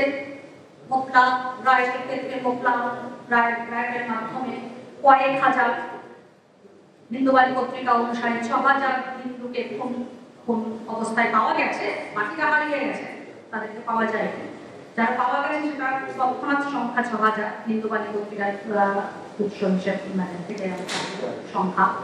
বাকি তারপরে কলকাতা রায় হলো হিন্দু মুসলিম ভাই ভাই, তাও বলতে হবে তো। সুতরাং শ্রদ্ধানন্দের হত্যা হল, শাসকদের নানা শাখা প্রশাখা সবাই নীরব দর্শকের ভূমিকা পালন করেছিল, যা এখন চলছে। প্রাসঙ্গিকতা শেখায়নি। 1932-এ আসি এক সামান্য বিষয় আপনারা অনেকেই জানেন, সাম্প্রদায়িক বাটোয়ারা, কমিউনাল আবার। অর্থাৎ কি হয়েছিল, খুব সহজ ভাষায় বলি, আমি ইতিহাসের রাজনীতির ভাষায় গেলাম না, খুব সহজ ভাষায় বলি, সাম্প্রদায়িক বাটোয়ারার মাধ্যমে হিন্দুদের মধ্যেও ভাগ করে দেওয়া হচ্ছে উচ্চ জাতির হিন্দু, নিচু জাতির হিন্দু, সেপারেটিজম, পলিটিক্স অফ সেপারেটিজম, যেটাকে বিভিন্ন ঐতিহাসিকরা বলছে পলিটিক্স অফ সেপারেটিজম। অর্থাৎ হিন্দু মুসলমান তো আলাদা আসন আছেই, সেটা 1909-এর পার্লামেন্টে, 1919-এর কনস্টিটিউশন কোড, তারপরে 1932-এর ম্যাকডোনাল্ডের সাম্প্রদায়িক বাটোয়ারা দেখছি, 1935-এর ভারত শাসন আইন দেখছি, তার ভিত্তিতে নির্বাচন দেখছি, তার ভিত্তিতে 1937-এর ফজলুল হকের মন্ত্রিসভায় তার খুব সুন্দর ফললাভ হচ্ছে। সুতরাং এই যে সাম্প্রদায়িকতার বীজ, বিভেদের বীজ। হিন্দুদের মধ্যে উচ্চ হিন্দু নির্ভরশীল হিন্দুর মধ্যে আলাদা করে আসন করে দেওয়া হচ্ছে, শান্তির জন্য নয়। It was not a peaceful transaction at all. Divide and rule policy. যত পারো বিভেদ নীতি অবলম্বন করো, যত পারো দমন করো, যত পারো একতার শক্তিকে ভেঙে দাও। এইখানেই সাভারকারের জাতীয়তাবাদের প্রাসঙ্গিকতা। সাভারকার বারবার বলছেন, be united. Indians will arise and awake. বিবেকানন্দের সেই আহ্বান, উৎকৃষ্ট জাগ্রত নিবন। অর্থাৎ ভারতবাসী জাগো, তোমরা একত্রিত শক্তি হিসেবে বিদেশি শক্তিকে এখান থেকে বিতাড়িত করো। এই ছিল সাভারকারের জাতীয়তাবাদ। তিনি বলছেন না হিন্দুরা যাও, হিন্দুরা বিতরিত করো মুসলিমদের কোনো ভূমিকা নেই। তিনি বলছেন না পার্সিরা যাও, খ্রিস্টানরা আলাদা থাকো, তোমাদের আমরা ভারতীয় বলে মানি না। তিনি কোনো বক্তৃতায় তার এই ধরনের জাতি বর্ণ ভেদের উল্লেখ নেই। সাম্প্রদায়িক বাটোয়ারার মাধ্যমে একজন মুসলিমের ভোট 1:3 কাউন্ট করা হবে, বাট তিনজন হিন্দুর ভোট একটি ভোট হিসেবে কাউন্ট করা হবে। অর্থাৎ বোঝা যাচ্ছে, কারণ তার আগেই বেরিয়েছে সেন্সাস অনুসারে হিন্দুরা কিন্তু সংখ্যালঘুতে পরিচয় পাচ্ছে। সেই মাইনরিটিরাইজড সংখ্যালঘু অধিকার কথাটা বড্ড চেনা পশ্চিমবঙ্গের পরিপ্রেক্ষিতে, তাও বলতেই হচ্ছে, কারণ জাতীয়তাবাদ সংখ্যালঘুর অধিকার এই নিয়ে সাভারকার বারবার বলেছেন সংখ্যালঘু অধিকার কিন্তু সুরক্ষিত থাকতে হবে। অর্থাৎ ভারতবর্ষের মধ্যে সব জাতি ধর্ম এক, সংখ্যালঘুর আলাদা অধিকার, সংখ্যাগরিষ্ঠের আলাদা অধিকার, এটা হলো ব্রিটিশের সৃষ্ট। সুতরাং এর মধ্যে আমরা যাব না। ভারতবাসী হিসেবে তিনি বলেছেন এই চক্রান্তে শিকার না হতে তিনি বারংবার আহ্বান করেছেন তার চিঠিপত্র, তার বক্তৃতা, তার সাহিত্য সৃষ্টি। তিনি বলছেন, the minorities will be free to follow their religion, speak their language, develop their culture amongst themselves, provided it does not infringe on the equal rights of others or is not opposed to public peace and morality. If the Muslims join us on the equitable conditions and bear undivided loyalty to the Indian state, and Indian state alone well and good, otherwise our formula holds good. If you come, with you. If you don't, without you. But if you oppose, in spite of you. We Hindus, আমরা হিন্দুরা সবাই, আমরা ভারতীয়, সবাই একসাথে লড়াই করব, হাতে হাত ধরে লড়াই করব, তিনি আহ্বান করছেন তার বক্তৃতায়। প্রকাশিত হয়েছে মডার্ন রিভিউ, রামানন্দ চট্টোপাধ্যায় সম্পাদিত পত্রিকা, খণ্ড 67, 1939 মার্চ মাসে। যে বিষয়টি আমি বললাম, হিন্দুস্তান পত্রিকাতেও ঠিক একইভাবে একই জিনিস বলা হচ্ছে। এই সময় যে প্রবাসী হিন্দুস্তান এই বিষয়ে যে আলোচনা করছে, সে বিষয়গুলি আমাদের খুব একটা অজানা নয়, কিন্তু আমরা এই বিষয়গুলো কোনো ইতিহাসের তথ্যে দেখি না বলেই আমি এই কোটেশনসগুলি বা এই বিষয়ে বক্তব্যগুলি আপনাদের সামনে তুলে ধরছি। হিন্দুস্তান পত্রিকা কিন্তু দুটি আছে, একটি ইংলিশ, একটি বাংলা ভাষায়। তো সুতরাং বাংলা যে পাক্ষিক পত্রিকা হিন্দুস্তান পত্রিকা অতি দুর্লভ, আমি এটাও বলে দিচ্ছি অতি দুর্লভ। কয়েকটি সংখ্যা আমার সংগ্রহে আমি করতে পেরেছি।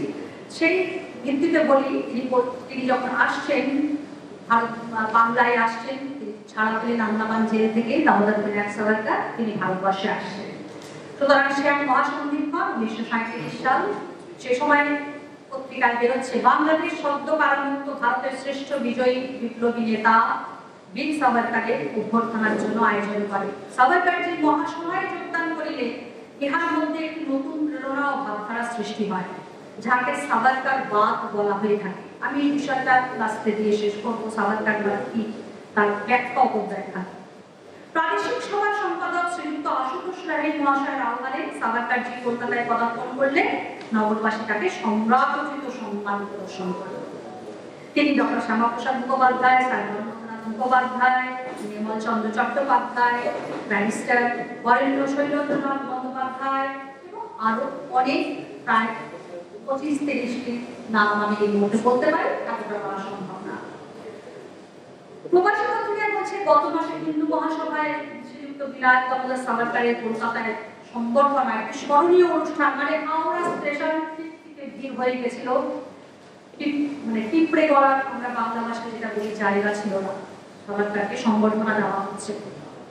এবং সেক্ষেত্রে তিনি আর বাংলাতে এসে বিভিন্ন জায়গা ঘুরে বেড়াচ্ছেন, বিশেষ কিছু বক্তৃতা দিয়েছিলেন। সেই বক্তৃতাগুলো 2-4টি অংশ আমি জাস্ট বলছি।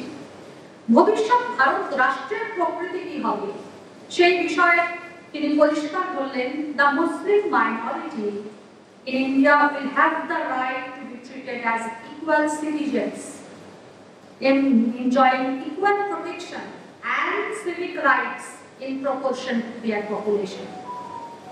The Hindu majority will not encroach on the legitimate rights of any non-Hindu minority, but is no case can a Hindu majority. It is entitled to exercise under any democratic legitimate constitution. Modern India, বেরোচ্ছে 67 খণ্ড। প্রবাসীরা বলছেন complete independence, অর্থাৎ ভারতবর্ষের অখণ্ড ভারতবর্ষের পূর্ণ স্বাধীনতা। প্রবাসী রামানন্দ চট্টোপাধ্যায় দ্বিতীয় সংখ্যায় 1346 বাং মাসের সংখ্যায় বেরোচ্ছে 404 পাতায়। কমপ্লিট ইন্ডিপেন্ডেন্স অর্থাৎ পূর্ণ স্বাধীনতা, এই কথাটা কিন্তু এর আগে 30-এর দশক পর্যন্ত শোনা যায়, পূর্ণ স্বরাজ শোনা গেছে। অখণ্ড ভারতবর্ষের পূর্ণ স্বাধীনতা, কমপ্লিট ইন্ডিপেন্ডেন্স, আরো অধীনে থেকে স্বাধীনতা নয়, পূর্ণ স্বাধীনতা। 1939 সালে খুলনা তখন ভারত বাংলার মধ্যে ছিল, অবিভক্ত বাংলা। সেই সময় তিনি সেখানে আরো গিয়েছিলেন এবং তার যে বক্তৃতা, সে অসাধারণ। সেই বক্তৃতা আশা করব আপনারা কোথাও পান, অবশ্যই দেখবেন। হ্যাঁ, অবশ্যই পাবেন, বিভিন্ন পত্রিকায় পত্রবাসী ভারতবর্ষের সঙ্গেই আছে। হ্যাঁ, অমৃতবাজার পত্রিকা উল্লেখ আছে। সেখানে গিয়ে খুলনাতে বক্তৃতা যখন তিনি এসেছেন কলকাতায়, ডক্টর খাই, এসি চ্যাটার্জি, মনোজনাথ মুখার্জি, সনৎ কুমার রয়, বীরেন্দ্রনাথ দত্ত, সুনীল কুমার চ্যাটার্জি, রামানন্দ চ্যাটার্জি, যতীন্দ্রনাথ চৌধুরী, সবাই, বঙ্কিমচন্দ্র ভট্টাচার্য আইনবিদ ছিলেন।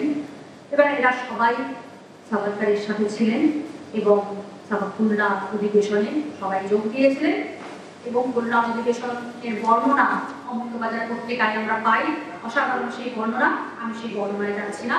হিন্দুস্তান স্ট্যান্ডার্ডেও অনেক তথ্য আছে, নিরপেক্ষ ঐতিহাসিক তথ্য সাভারকরের জাতীয়তাবাদ সম্পর্কিত বক্তৃতা সমূহ সহ কিছু জিনিস পাওয়া গেছে, তবে খুব ভালোভাবে সংরক্ষিত আছে পশ্চিমবঙ্গের বাইরে।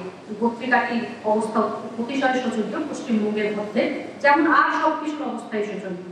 তো কলকাতা অধিবেশনে আশুতোষ লাহিড়ীর নামটি অত্যন্ত গুরুত্বপূর্ণ, কারণ তিনি সাভারকরের সময়কালীন তার যে চিঠিপত্র, সেগুলো যে আর্কাইভসে পাওয়া যাচ্ছে, সেগুলো যদি পড়া যায় দেখা যাবে বাংলার রাজনীতি সম্বন্ধে সাভারকর একজন মহারাষ্ট্র এবং অল ইন্ডিয়ার পার্সপেক্টিভে আমরা বিনায়ক দামোদর সাভারকরের জাতীয়তাবাদকে জানি, কিন্তু কিভাবে বাংলার রাজনীতি, বাংলার সরকার 1937-এর পর গঠিত বাংলার যে ফজলুল হকের মিনিস্ট্রি মন্ত্রিসভা, তার কীর্তিকলাপ, তার ফলে হিন্দুদের দুরবস্থা, শোচনীয় অবস্থা সম্বন্ধে তিনি সম্পূর্ণ অবগত। কারণ 1937 সালে তিনি এলেন, 1939 সালে এসেছেন, আবার 1941 সালে এসেছেন। এই সমস্ত বারবার তিনি যখন আসছেন, তিনি কিন্তু বাংলার গ্রামে গ্রামে পরিদর্শন করছেন, সাথে থাকছেন আমাদের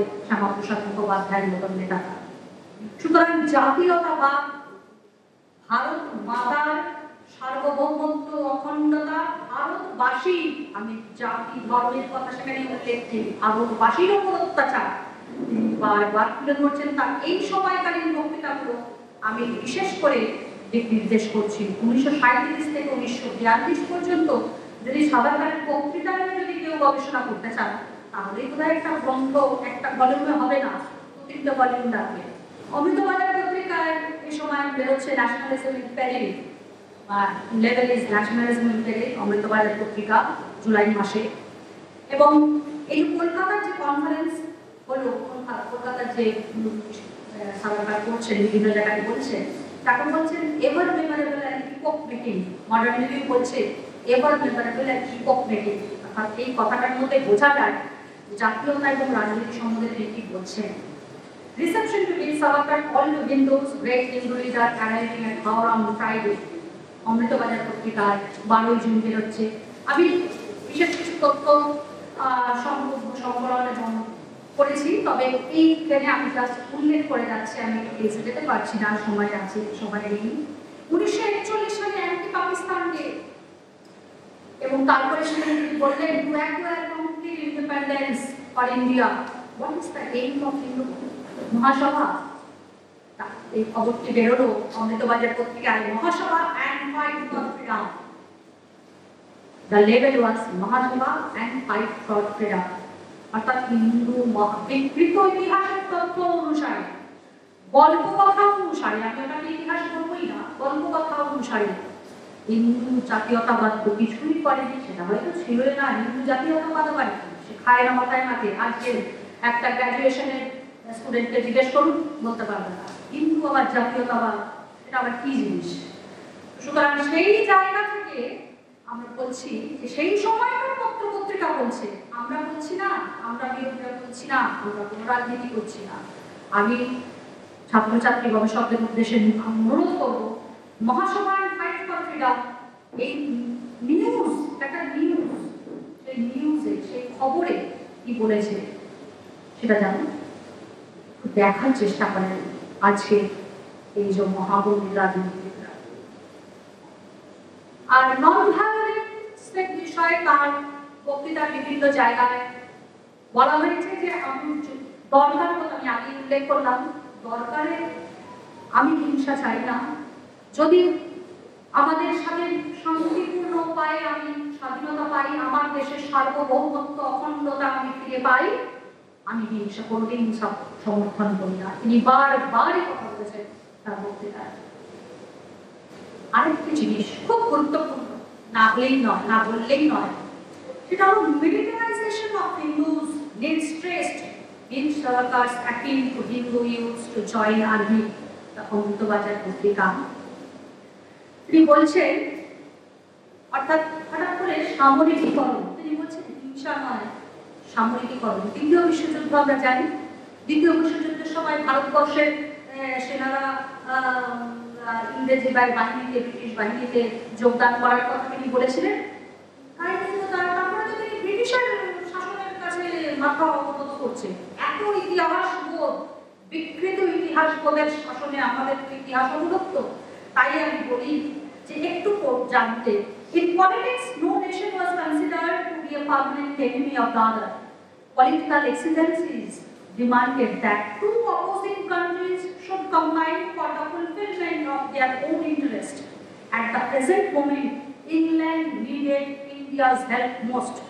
It would be the India's own interest if she took full advantage of the opportunities thrown open to them by the war, and after having fully utilized those opportunities, they should try to secure more power.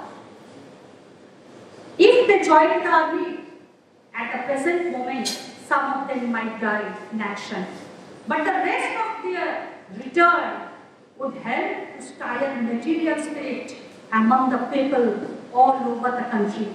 This would mark the end of oppressions and would usher in a new era of peace and harmony. অর্থাৎ আমরা সুযোগের সদ্ব্যবহার করব British শাসনকে উৎখাত করার জন্য। রাজনৈতিক দূরদর্শিতা, রাজনৈতিক বিচক্ষণতা হিন্দু জাতীয়তাবাদের অঙ্গ, হিন্দু জাতীয়তাবাদী নেতার বক্তব্যের মধ্যে একটু যদি আলোকপাত করা যায়, একটু তাহলেই দেখা যাবে যে তিনি বলছেন তাদের কাছে শিখে তাদের উপরই অস্ত্র প্রয়োগ কর, অর্থাৎ সামরিক শিক্ষায় শিক্ষিত হও। তিনি বারবার বলছেন মিলিটারাইজ ইন দ্য হিন্দুডম, অর্থাৎ ভারতবর্ষকে সমস্ত জেনারেশনকে, সমস্ত যুবককে, প্রজন্মকে সামরিক শিক্ষায় শিক্ষিত করো। তার সাহায্য নিয়ে, যেহেতু ব্রিটিশারদের ইউরোপীয় হিসেবে তাদের অস্ত্র শিক্ষা অনেক বেটার ছিল, তাদের দলে যোগদান করে সেখান থেকে শিক্ষা নাও, তারপরে তুমি আমাদের ভারতবর্ষের হয়ে তাদের বিরুদ্ধে লড়াই করো। এই ছিল সাভারকারের জাতীয়তাবোধ, এই ছিল স্বাধীনতা সাভারকারের আত্মত্যাগ ভারতবর্ষের স্বাধীনতার জন্য। এই বিষয়ে কলকাতার বিভিন্ন জায়গায় বক্তৃতা তিনি করেছেন। তার মধ্যে একটি অত্যন্ত নাম করা জায়গা, আমি শুধু জায়গাটার নাম মেনশন করছি, আশুতোষ মেমোরিয়াল হল, সেই জায়গাতেও তিনি বক্তৃতা করছেন। সেখানেও তিনি সামরিকীকরণের কথা বলছেন। তিনি মহেশ্বরী ভবন, বড়বাজার, সেখানে বক্তৃতা দিচ্ছেন এবং সেটা অমৃতবাজার পত্রিকার 21শে ফেব্রুয়ারি 1939-এ সেটি প্রকাশিত হচ্ছে সেই বক্তৃতাটি। সেখানেও তিনি হিন্দুদের একীভূত হয়ে সামরিক শিক্ষার কথা বলছেন। আচ্ছা, আমি এতক্ষণ সামরিক শিক্ষার কথা বললাম কেন বলুন তো? 1941, 1942 দ্বিতীয় বিশ্বযুদ্ধের ভয়ঙ্কর অধ্যায়, তারপরে কিন্তু বিশ্বের জন্য এক ভয়ঙ্কর অধ্যায় অপেক্ষা করছিল, নেতাজি সুভাষচন্দ্র বোস, রাসবিহারী বোস, আইএনএ, তাদের সংগ্রাম। সুতরাং এই আইএনএ, রাসবিহারী বোস, হিন্দুবাণী পত্রিকার বেশ একটি খণ্ডের অনেকটা অংশ জুড়ে আছে রাসবিহারী বোস এবং সাভারকারের যোগাযোগ বিষয়ক যে কথাবার্তা উইদিন কোর্ট, সেগুলো আমি এত বিস্তৃতভাবে বলতে এখানে পারবো না। নেতাজি সুভাষচন্দ্র বোস যে বাইরে থেকে, ভারতবর্ষের বাইরে থেকে যে বিদেশি সংগ্রাম করে বিদেশিদের তাড়ানো যায় এবং সেটাই হলো সেই সমকালীন পরিপ্রেক্ষিতে আদর্শ সামরিক রণনীতি। আমি বলবো নীতি ছাড়া, রণনীতি ছাড়া তো যুদ্ধে জেতা যায় না। এখনো তো অনেক নীতি অ্যাপ্লাই হচ্ছে, ভুল নীতি যুদ্ধে জেতার জন্য। সেরকমই এটা কিন্তু ভুল নীতি ছিল না, এটা ছিল সঠিকভাবে দেশাত্মবোধে উদ্বুদ্ধ ভারতীয় যুবকদের সামরিক শিক্ষায় শিক্ষিত করে একজন প্রকৃত নেতার নেতৃত্বে, নেতাজি সুভাষচন্দ্র বোসের নেতৃত্বে ভারতবর্ষকে স্বাধীন করার শিক্ষা, অনুপ্রেরণা এবং যোগাযোগ। এবং সেই ক্ষেত্রে ইন্ডিয়ান ফ্রিডম স্ট্রাগল বইতে তিনি লিখেছেন আমরা জানি। সুতরাং সেই সময় সাভারকার যে কথা সাভারকারের উদ্দেশ্যে বলছেন নেতাজি সুভাষচন্দ্র বসু 1941 সালে, এটাও কি আমাদের খুব একটা মানে পরিকল্পিত জাতীয়তাবাদী চক্রান্ত, এই যে নেতাজি সুভাষচন্দ্র বসুকে আমরা প্রদর্শিত করছি সবাই, সেটা যে ঐতিহাসিক তথ্য সমৃদ্ধ সেই বিষয়টা আমি বলি। তিনি বলছেন সিঙ্গাপুর রেডিও থেকে 1941 25শে জুলাই 1941-এ যখন ভারতীয় রাজনীতিবিদগণ যুদ্ধ প্রচেষ্টার সহিত অসহযোগ রূপ ভ্রান্ত গুলি আওড়াইতেছেন, তখন একমাত্র বীর সাভারকারই নির্ভীক চিত্তে দেশের যুবশক্তিকে সামরিক বাহিনীতে প্রবেশের আহ্বান জানাইতেছেন। আমরা এই সমস্ত যুবকদেরই সুশিক্ষিত সেনা হিসেবে পাইতেছি। লর্ড ওয়াওয়েলের ষড়যন্ত্র ব্যক্ত করিবার জন্য সাভারকারকে জাতির নেতৃত্ব গ্রহণ করতে অনুরোধ জানাইয়া সুভাষচন্দ্র বসু সিঙ্গাপুর রেডিও থেকে বলছেন, আপনি 1857 সালে স্বাধীনতা সংগ্রামের প্রেরণাদায়ক ইতিহাস জাতিকে দান করিয়াছেন এবং আপনার যৌবনেই আপনি অনুরূপ ইতিহাস রচনা করিয়াছেন। বর্তমান সংকটকালে, মানে 1941 সেই সংকটের মুহূর্তে আপনি জাতিকে প্রকৃত নেতৃত্ব দান করুন। অর্থাৎ সুভাষচন্দ্র বোস বলছেন তার সিঙ্গাপুর তার বার্তা ভারতবাসীর উদ্দেশ্যে। সাভারকার অবশ্যই সেখানে তিনি বিশেষভাবে অনুরোধ করছেন সাভারকারকে যে যাতে তারা অনুরোধ করে, যারা মানে নেতৃত্ব দেয়। হিন্দুবাণীতে বলছেন, হিন্দুবাণী এই সময় প্রকাশিত হচ্ছে, হিন্দুবাণী পত্রিকা আমি বললাম যা অত্যন্ত, তবু আমি একটা কোটেশন না দিলেই নয়। তার এই উদাত্ত আহ্বানে যারা সাড়া দিয়েছিলেন নেতাজি সুভাষচন্দ্র তাদের অন্যতম। স্বামীজির অস্ত্রে দীক্ষিত হইয়া সুভাষ নতুন অভিযান আরম্ভ করিলেন ভারতের কোটি কোটি নরনারীকে লাঞ্ছনা ও দুর্গতির হাত হইতে মুক্ত করিবার জন্য। ভারত মাতার শৃঙ্খল মোচনের জন্য সুভাষচন্দ্র ভারত ত্যাগ করিয়া সুদূর প্রাচ্যে নিজ বাহিনী গঠন করিয়া ভারত অভিযানে বহির্গত হইলেন।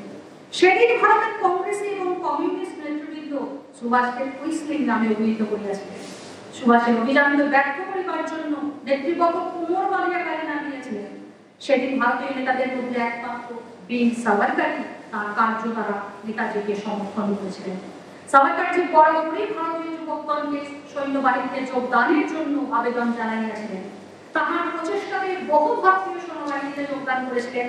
তিনি জানিতেন অহিংস আন্দোলনের স্বাধীনতা পাওয়া যায় না, বরিষ্ঠ ব্যক্তির অহিংসার প্রচার শোভা পায় না, দুর্বলের পক্ষেও তা হাস্যকর।